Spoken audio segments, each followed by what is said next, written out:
Hey, everyone. Winifred here, magical maven of Awen Tree and the founder and mentor of The Witching Well, which is an online magical community where I empower earth-centered seekers to claim their magic, to lean into their spiritual practice in ways that feel authentic, meaningful, relevant, and accessible to them. And I'm super excited for this is my first live stream bringing a guest on, and I'm really excited to have Megan Smithers here with me. Megan's an amazing witch and goddess and creative artist in her own right. So I'm super excited to have Megan on tonight with me. I'm really jazzed. I've had the pleasure of going out to Megan's magical space, and she hosted me to teach a weekend intensive many years ago. And she's just a really fabulous goddess witch. So super excited.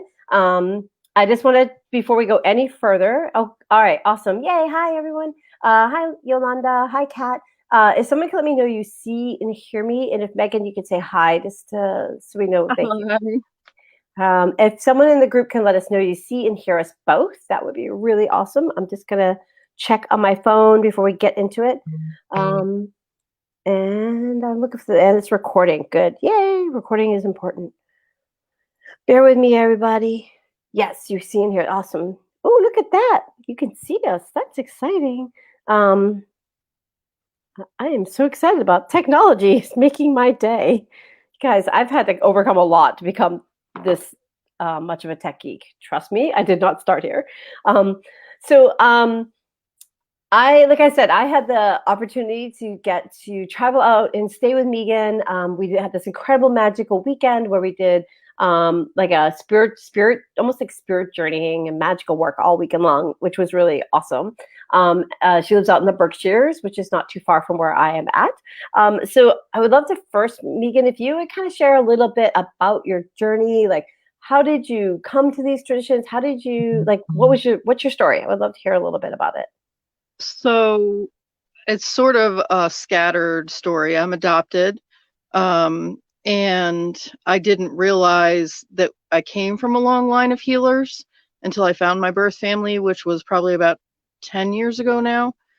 But it had come to me in bits and pieces. I went to massage school, got into energy work accidentally. Right. And then it just kind of took off from there. But I had always been interested. I went to Williston and East Hampton, and I spent a lot of time in the Abyss. And so I was always drawn to my witchy roots. I just didn't really know why. And so then after I got into massage, I opened Haven, and it just sort of organically became. So I want to interrupt you for a sec. So for folks following along at home that might not be local, the Abyss was this super magical store. When I first moved to Western Mass in the late 80s, early 90s, it was still open. It's still in business, but they closed their physical store and moved to online. But it was one of an amazing point for me to move to Western Mass and realize they had like a real witch store. That was super exciting, right? So it's probably what Megan is referencing is the Abyss. They're now online and they're Azure Green now, but they still are around, but they're just not a physical store anymore. And then tell us a little bit about Haven. Like, what's that? What was Haven like? Well, Haven is no more, but Haven was a healing center, and I did massage and energy work and herbs there, and I had an herb garden, and it was just a magical space where people could come and be and hold classes, and people that were just starting out found me. And so we sort of lifted each other up and figured it out as we went along, and there was a little shop there, and it was pretty neat. And then, life changes, and my granddaughter came into my life. And I came home, and I'm now working from home so that I can raise my granddaughter. Yeah, that's a full-time job, right? Yep. So, but it's more magic. I mean, she's a magical being in her own right, so it was pretty cool, pretty neat. Yeah. Tell me a little bit, like when you first were drawn to like the Abyss and whatnot, how would you describe like knowing, like, how would you describe that time when you were like sort of searching and seeking? Like what was that like for you? Because a lot of folks I think really are validated by hearing other people's stories about how they kind of came to these ways and like what things were happening to let you know you're a little different. Um, so I was at Williston, and I didn't quite fit in at Williston. I was super artsy and I got along with kids from all the different groups, but I didn't quite fit. And so you go out into the town and you're seeing what's there. And I was just drawn to Abyss. And every time I would walk through the door, I would feel like I was home. I would feel like it was family. And if any of you are out there are adoptees, you know what it's like to feel like you just don't quite fit anywhere. And so to find home was a really big deal for me. And I would just sit in the store for hours and sort of look at everything. And I know now what I didn't know then, which was that I just liked connecting into that energy. Yeah, I can definitely. I used to visit a store, an occult shop, back in the late 70s and 80s as a teenager. That was in Eastern Mass in the Natick Plaza, and yeah, it was the same thing. Like I was both compelled to explore everything in the store, but I also like felt alive there. Like I felt limitless. Like I could explore and discover, and very like I could feel the invitation of the mysteries like speaking to me very strongly when I was in that store. So it was very powerful. So I can definitely relate. So tell me a little bit. Oh, I had a question.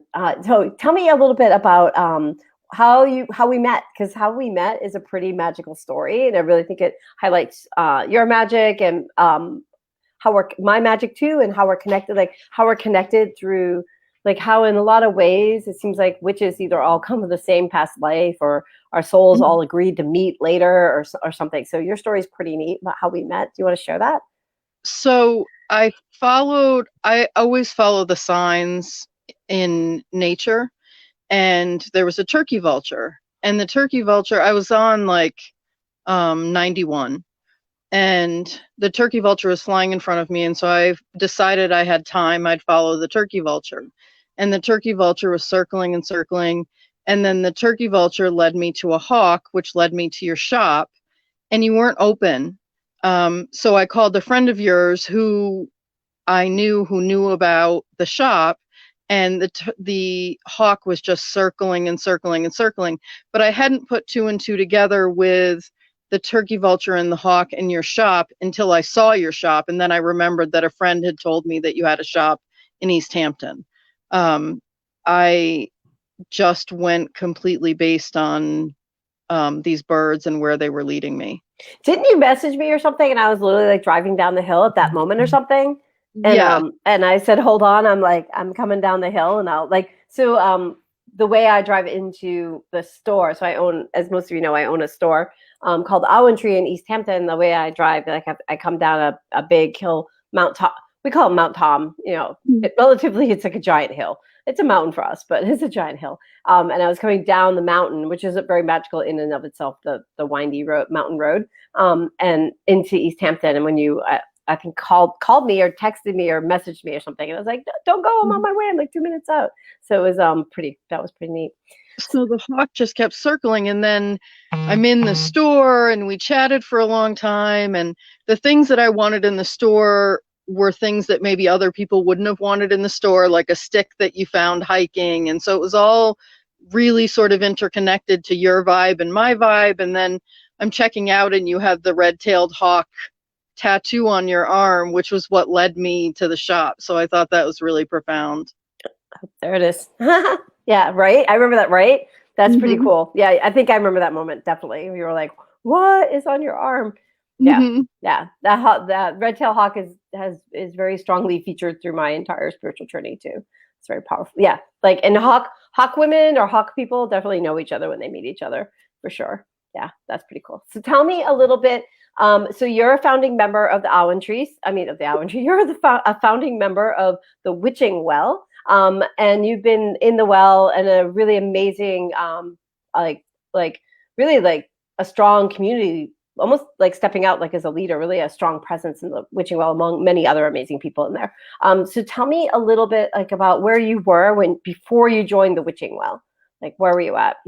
So I think, like many other people that have spoken in the well and in the nurturing group that you put up, I had all these profound experiences happen, these single profound experiences. And I was thinking about it today, like, how do I relate it? It's sort of like a garden. So each one of these profound experiences is like a separate plant, but they were all separate.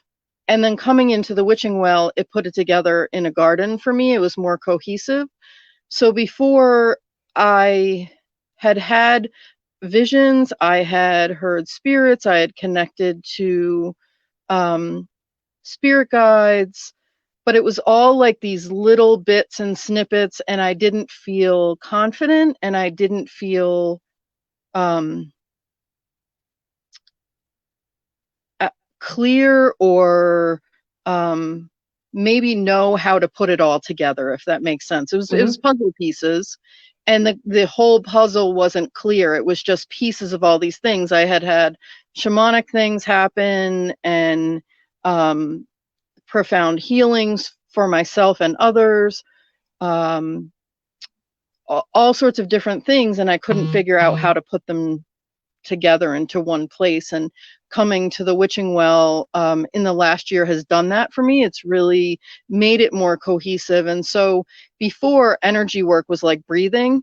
Now I'm starting to feel like being a witch, even though I'm eclectic and I draw from all sorts of different places, it's cohesive for me now. It's like breathing. Nice. That's awesome. That's so cool. Is there one thing, like one part about the witching well that you really felt helped with that, strongest with that, or like do you remember a big moment, or, or the turning point, or like, can you share a little bit if there's anything that stands out? Having community is huge. And I think for those of us that, whether you're in a group or whether you're an individual witch, having community is a really big thing. And the fact that the community started online before we were stuck in our houses and couldn't Right. connect with other people is really cool. So I would say community is a huge part of it. And then I would also say that you have a way of kicking us in the butt without making us feel small, or you have a way of making us show up for ourselves that is very empowering and uplifting and strengthens our witchiness or our spirituality. And so that for me has been I would say the biggest takeaway. Oh, thank you for that. That's yay. No, that's my whole thing is like my most powerful mentors never held power over me. They were very much like, come along on a journey with me. Come stand beside me and see what you see. Like, like you too can do this. Like I'm no more special than you. It's just about choosing it, like doing it messy, doing it scared. Like just you have to get into action. You have to like lean into the experience, because nothing teaches you like your own experience. And fundamentally, each of our own souls really knows where to go. And so I had some amazing mentors on my journey, and I had, everybody has some teachers that were not so awesome, but my most powerful, amazing, I was blessed with some really amazing teachers. I still have amazing teachers in my life, and they've always been very much about power from within. Find your own truth, find your own voice. So I've had I personally know how it changed my life and how it can change someone's life. So thank you for saying that. I appreciate that. Exactly what you just said. There's not a hierarchy with you. Like, it's sister witches. It's not, and I say sister, brother, no gender. Person witches. Yeah. We need a new word. We do. I love the word fellowship, but fellows masculine. So we need a non-gendered something ship, like which ship. That's not really a word. I don't know. We need something. It's beingness. Like the beingness with you is, we're all in the same place. And even if we come from there's no higher or lower. Like today I may be a hot mess and somebody else is giving me a hand, and then the next day it's the reverse or whatever, but we're all we're all going to the same place. We're just taking different paths to get there. Absolutely. And there's no judgment about the path, the way you take it, whether it's fast or slow or straight or windy or whatever. There's no judgment. Awesome. Yes, that's totally, yeah, that's a number one. Well, I think like one of the things I really like to let people know is like we aren't since we are not a coven. Like, so if we're not a coven, what's the central hearth fire that we all gather around? And we gather around core values of, like authenticity, integrity, caring, compassion, honesty, accountability. But there's a way to be candid and accountable and in a way that isn't spirit destroying. There's a way to lift each other up while we hold each other accountable. So I like to think that in the Witching Well, we the glue that holds us together, since it isn't a coven, is we really are a collective, more like a collective. And I think it's that central hearth fire, and the central hearth fire is built from core values, and that we all meet and agree upon. Like I always joke, like we're like the village witches of old would have gathered in the marketplace or around a well to share recipes and talk about something, and talk about a vivid dream they just had, or a psychic event, or the hawk flying in the air, or a shamanic experience. And they would have talked over the well water or at the marketplace when they were buying their, whatever they would bought at the marketplace. And so in modern times, like where is our marketplace? And now with the virus, where is our marketplace? So it's really become the Witching Well in a way is a virtual marketplace, that's why I named it. I had the word well in it because that was kind of like we gather around a central well or a central hearth fire where we share common values, and the focus is very much about lifting each other up. Yeah, so that's awesome. Yay! That's really I love working with you. You're awesome. So if someone was thinking about joining the Witching Well and they weren't sure if it was right for them, what would you share, or what wisdom would you impart? I would say that just jump. Just jump, because doing this for yourself is so powerful, and the blocks that you remove from your path by just jumping onto it, I don't know how to put it into words. It's so powerful. So I think tune in, make sure that it's the right fit for you, but definitely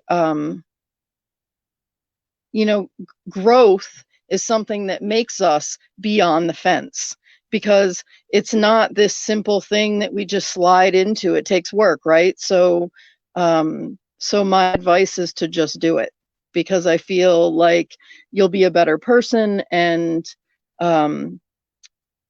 more in your power for having done it.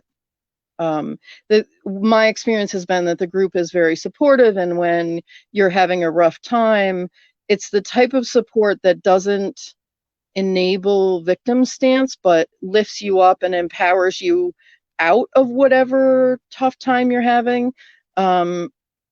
There's something about that kind for those of us that are empaths or witches or however you self-identify.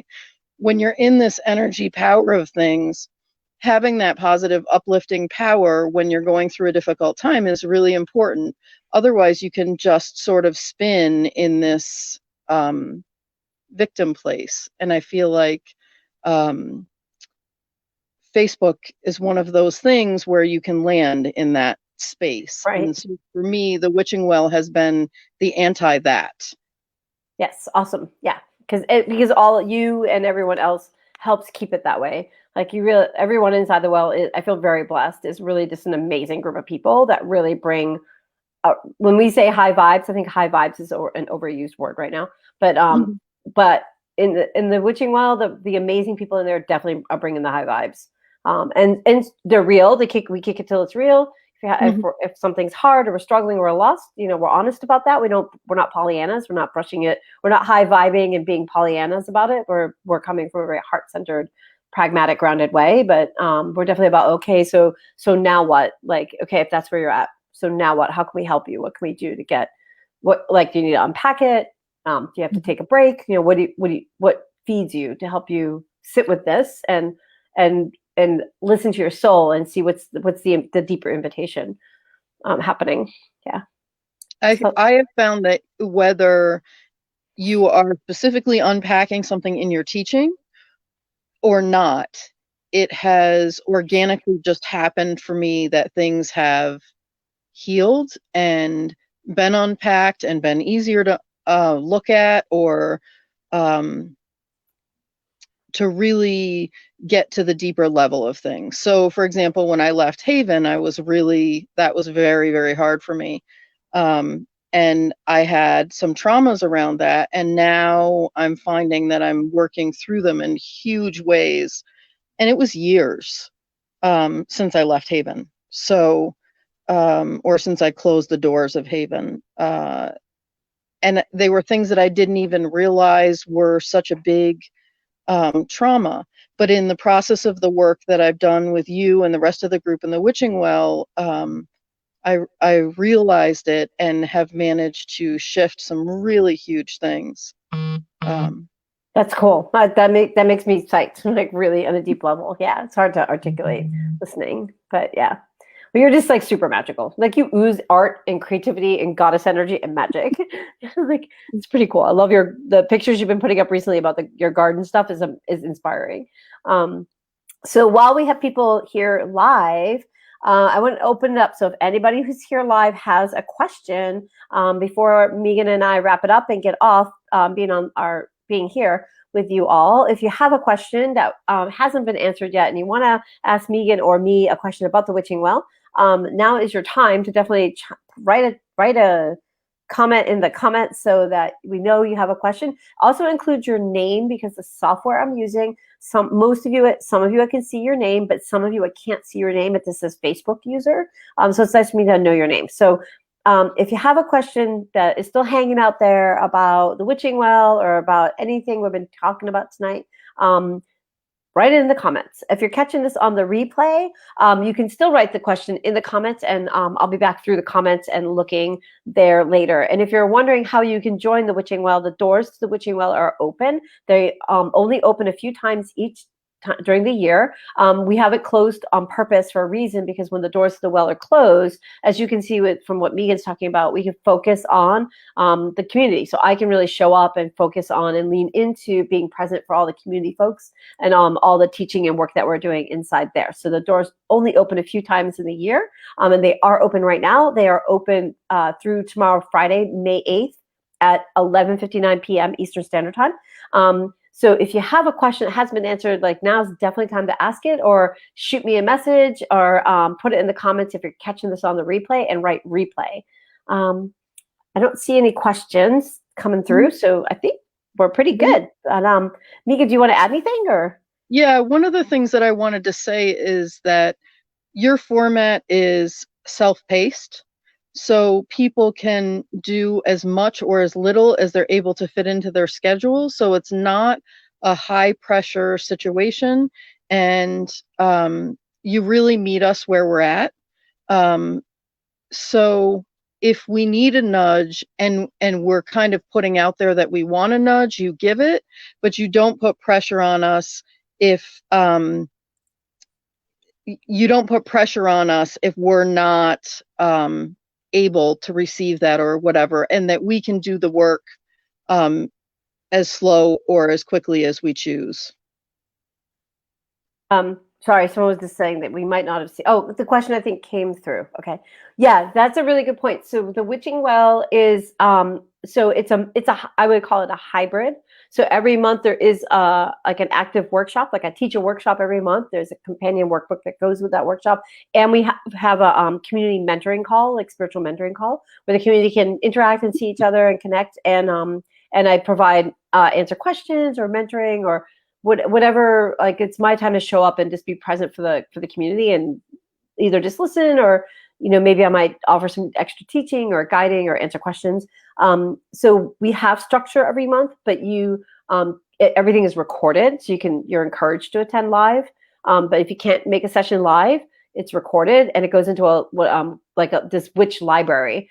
So you can also just come into the Witching Well and just work your way through all the material in the library. There's like a year's worth of classes and workbooks, and there's lots of stuff in there. So it is both designed to be a go at your own pace home study experience membership, and it's also constantly getting new fresh material being brought in each month. We have a focus for each month, but that's just so, like I said, we're a virtual community and we're gathering around a central fire. So by having it have a focus each month, that that lets us kind of know like, oh, this month we're talking about dreams and we're really focusing on dream work, or we might be doing divination. Not that you can't think about something else we did from a different month or revisit something or ask me a question at any point in time. It's just that having a focus each month lets us kind of have a center point, touch point to gather around and be like, okay, let's really look at this skill set that in building your craft. Does that make sense? And there's a question. It says, Kat's asking, how do you find your witch identity? I still don't know mine apart from being a medium. Do you want to lend your thoughts on that? So it's sort of organic. One of the things that happened for me is I had all these pieces to my witch identity. I'm an eclectic witch. I work with shamanism and my intuition, and I have some mediumship, and I have energy work, and I create things and do some kitchen witchery and hedge witch, and so it's really a whole mix of things. But that's what the Witching Well has done for me, is help to make it more cohesive. And what I landed on is eclectic witch, which is just a mix of everything. Before, I felt like it was more fractured and I never knew how to self-identify or what to call myself. One of the things that Winifred has empowered me with is that it doesn't matter. You don't have to label things either. You can just be. And so in the course of just being, that's where I landed. I love it. I couldn't have said that. I could not have. Thank you. That was great. That was so well expressed. Yeah. So so that's a really powerful and deep question, Kat, that you're asking about, like, how does one come to their identity? And honestly, that is that's kind of like that quote, "The journey is the destination." I sort of think we're always arriving, we're always becoming, we're always evolving. So I think sometimes some people, it seems more seamless for them to lean into a particular identity, but I would meet yourself where you are. And definitely within the Witching Well, there are definitely resources and tools to help you, guide you and empower you to kind of do some inquiries. We have a lot about journaling, divination, we have a lot of inner work, and the inner work is how you lean into and start to to find your own place to arrive at. Like, we're not going to tell you how to identify because only you best know how to identify, but we're going to give you tools and tips and support and ideas and nudges to help you along the way. I kind of call it being a spiritual detective. We each have to be a spiritual detective in our own lives. And so we're going to empower you in that role of doing your spiritual detective work, so that you can arrive at what feels best, like the best words or best identities, or it's kind of like a soup. Like, how do you put in the mediumship pieces with the other pieces that you are, like, organically, and how can you discover them and come to your own way of knowing what fits for you best. Like, Megan really said it really, really well. Like, the Witching Well gave her permission to be, and when in the process of being, she arrived at a place where she felt like she found a good way to describe her witching. Mm-hmm. Would that be a good way to sum it up? Yeah, and it morphs too. Exactly what you said. Where we are today isn't where we are 5 years from now or 10 years from now. And it's not like it is in the Muggle world, where if you're a lawyer, you're a lawyer, or if you're a doctor, you're a doctor. You don't have to label it like that. It's just organic, and there's so much more flow in magic that the labels are limiting in some ways. Sometimes you just let all of that go and just let it be. Absolutely. And also too, we're evolving. Like I've heard some theories that, like, every decade something else will be very, very important.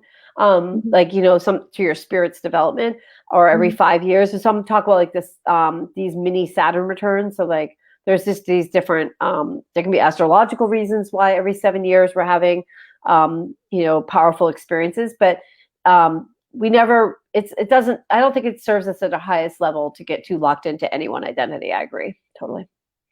Awesome. All right. I don't see any other questions. And I don't want to take up too much of Megan's time. I don't want to take up too much of all of your time. Megan, I super appreciate you being here. This has been so fun. I love having you in the Witching Well. You've been like really amazing, and you've grown and blossomed and really are shining like a shining light. And I just really love it. And it's been really great to see your growth and transformation. I love watching your magical garden come together this spring. And I just appreciate you so much, and thank you so much for taking the time tonight to talk to everybody and talk with me. I really appreciate that.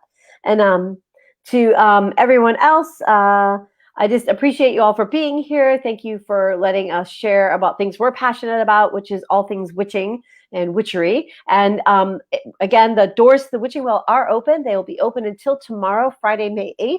I will, after we get off this call, I will drop a link to how you can learn more about the Witching Well and join if it feels right for you. There's never any pressure. I would only want someone to join the Witching Well if it feels right. If you have questions that haven't gotten answered somehow by tomorrow, definitely get in touch with me so I can help you with the answers to those questions. But for all of you, I hope that you are having a safe night. I hope that you're staying safe, staying sane, practicing your magic. And Megan, thank you so much. And I just thank you. And thank you, everybody out there. All right. So all of you have a very magical and blessed night, and I'll be back soon. Good night. Night.